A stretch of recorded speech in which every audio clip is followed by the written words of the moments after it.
You're listening to Rhema. That is Matt Carney and Grand Canyon. Just after 11:30, it is the remote panel today. And joining me by phone, we've got the wonderful Kathy Jenke from Star Radio. Kathy, thanks for being a part of the panel. Oh, wonderful to be a part of it. Thanks, Di. Looking forward to it. And also Tanya Unkovic joining me today. Tanya, thanks again for being a part of this, and we really, really appreciate it. Oh, look, it's always my pleasure to be part of the team. Yeah, so today we're going to be taking a look at Lent. Now, this is the 40 days before Easter. It kind of kicks off today with Shrove Tuesday, but really, in essence, it's from tomorrow, Ash Wednesday, that this one begins. Now, Tanya, is Lent something that you've always done? Look, it's it's definitely something that I was brought up with. Being brought up a Catholic, it was a big part of our family celebration, I must admit. And my mother actually always used to give up meat on a Wednesday and a Friday. So it's always been a big thing. I always try to give things up, but I must admit I was never quite that good. Mum was a lot more disciplined than me, but I think I used to try and get a little bit too rigid with it, and then fall off the wagon very quickly. But a very big part of our upbringing, yes. And Kathy, what about for you? Was this something that was a part of your upbringing as well? I don't actually remember it. I do remember, like Tanya, I grew up in a Catholic household, and no meat on Fridays was a big thing. But the Lenten season as a child, I don't overly have much memory of, but certainly something in recent years. It's something that I've started again, and I must say it's a funny thing. I look forward to it, but at the same time I'm bracing myself for it, because it seems to be the pattern of just about every year failing at it. And you know what you're in for. You're hoping that whatever Lenten practices you take up, that you will be able to be disciplined enough to, see it through. But it usually doesn't work, which is kind of part of the point of the exercise too, I think. Yeah, actually, I liked what you said the other day. We were having a chat about it in the office, and you were talking about an Ash Wednesday sermon that you hear pretty much every year, and the priest basically saying about failure of Lent and saying, actually, it's not a bad thing. Can you talk through that? Yeah, he rolls this out every year, and I always take great comfort in it, because he says if you get to Easter and you've been, in inverted commas, successful with whatever you're doing for Lent, you're actually a failure, because you are patting yourself on the back, how wonderful you are and how disciplined and good. And actually that's not what it's about. So I always take great comfort in that. Yeah. Now, Lent is something I started a few years ago. I think I maybe heard Frank talking about it, and I thought, actually, that sounds like such a great thing to do in the lead up to Easter, preparing my heart for it. And I have to say, I don't even think I got the point for it, for a very long time, and maybe I still don't. But, I'd set myself these remarkable challenges that really had nothing to do with getting closer to God.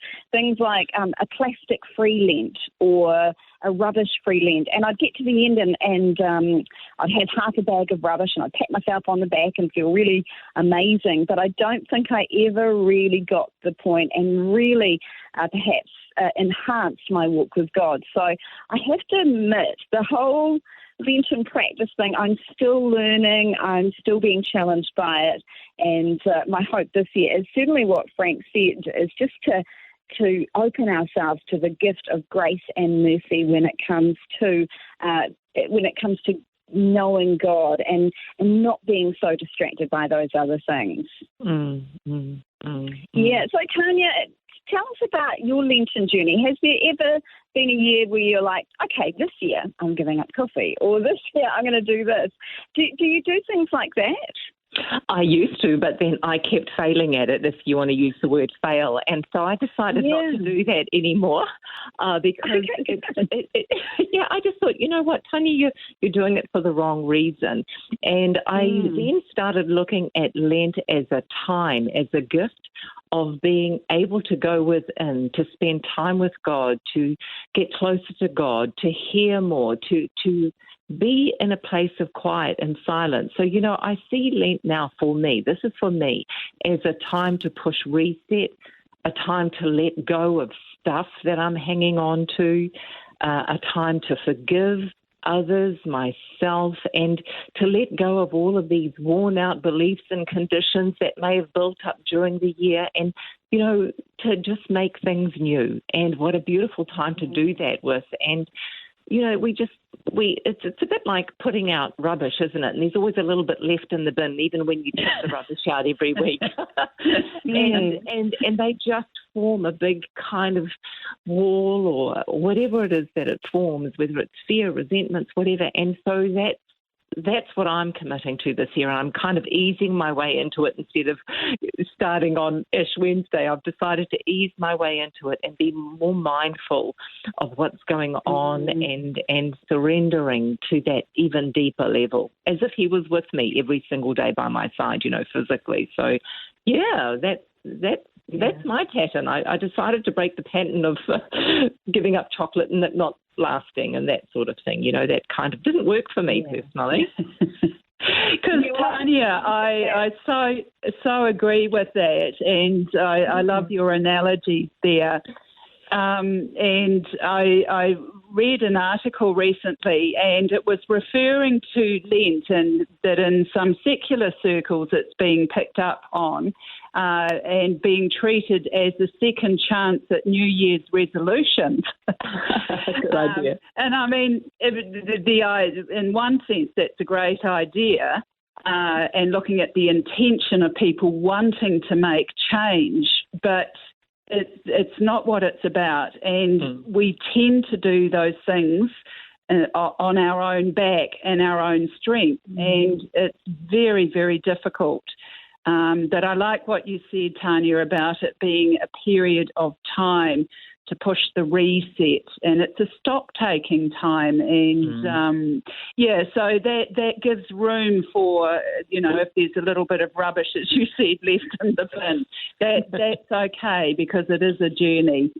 And to not strive for perfection as well. You know, we're human.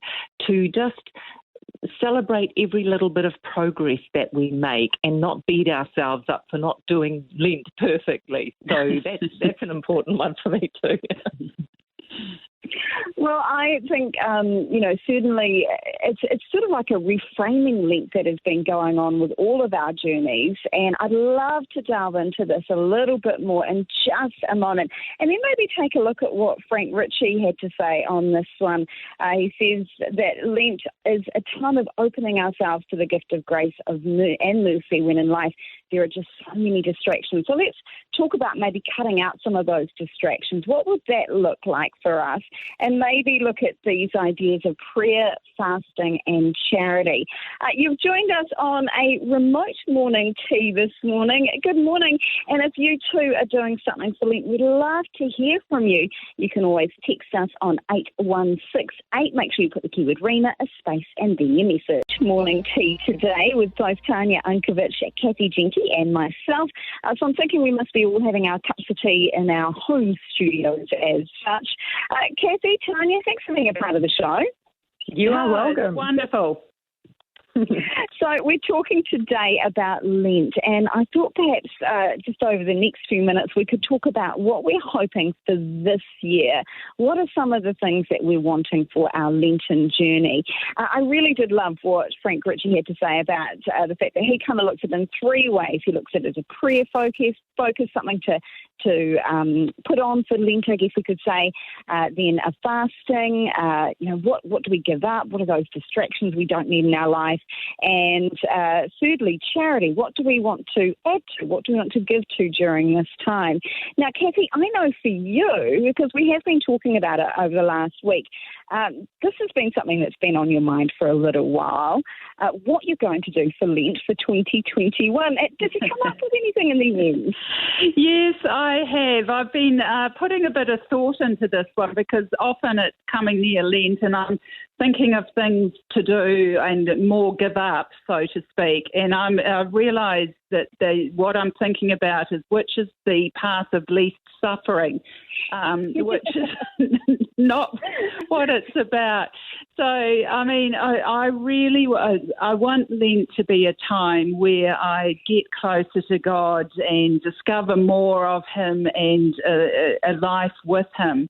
And I've been thinking about focusing not so much on the disciplines or the things I'm going to give up or the things I'm going to do, but seeing those things as a vehicle and a pathway for me to sort of enter into more of God, what He has for me and my relationship with Him. So I'm very aware that in my life I fritter and waste a lot of time, especially when I get home from work. It's busy and I would zone out and I'm on screen time or watching TV or something. And I get in and of itself, it's fine. It's not bad or wrong. But I'm aware that is coming at the expense of time with God because I have so little time. And one of the things I've always loved doing, and it's been parked up for quite a long time, is I love reading and spiritual reading. And for me, especially spiritual reading, whether it be scripture or reading what other Christians have written and all that sort of stuff, theology, I get really excited and I feel like I'm entering into a big adventure. And I'm thinking, if I am cutting back or stopping my social media time, my frittering away in front of the screen time, not focus on that's, I mustn't do that, but focus instead on, okay, park that up and let's go and have an adventure in a book or whatever other reading I'm doing. And I'm thinking like with COVID at the moment, we just can't travel and see the wide world. And I think, well, I can have a spiritual adventure and see a wider world of God. So that's what I want to focus on this Lent.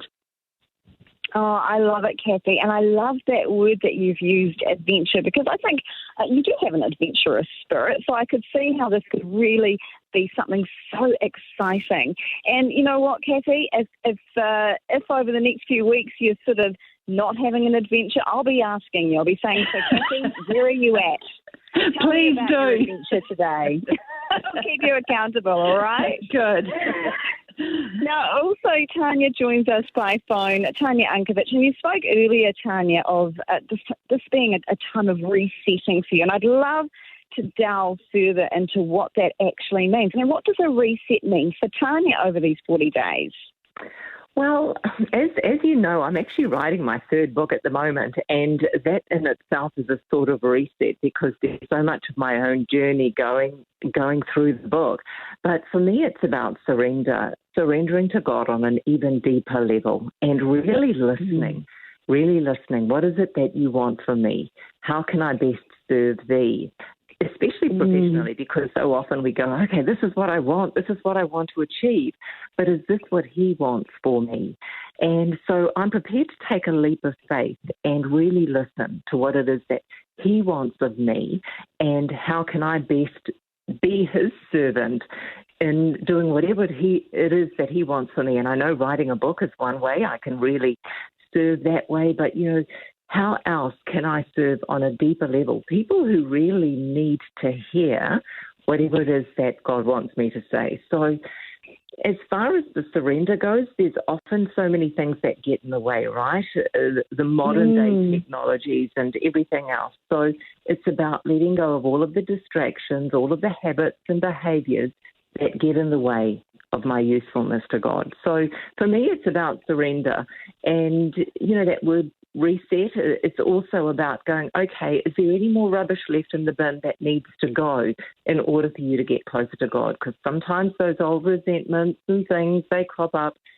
You can't be as close to God if all that stuff's swimming around you, So to let that go and to just keep listening, just keep listening to what it is that He wants of me. Yeah, so, whilst I heard Kathy saying adventure, definitely hearing that word surrender for you. And once again, Tanya, I am more than happy to be an accountability partner. And next week when I catch up with you on Friday or this Friday, I'll say, now how's that surrender going? A few days into Lent, what is that looking like for you? More than happy to do that. Now, for me, I'm thinking this year, you guys have each had sort of a word, so I've kind of picked a word that I think kind of fits where I want to go this Lent, and that is spending time in quiet. This is something that I actually really love doing, just not having any distractions around me, having my journal and my pen open and just spending some time writing and drawing and listening to God, spending time in the scriptures so that I can hear God through that way. And I certainly have time to do that in the evenings. Most evenings are pretty taken up with TV and just kind of clatter and clamour and all of that. So I'd actually like to put that aside and just spend some really dedicated quiet time with God, because there are so many distractions. And even though I like spending time in quiet and journaling, that is something that is easily put aside for other things. So that is my hope for the next 40 days. And how would you like to be held accountable for that, Diane?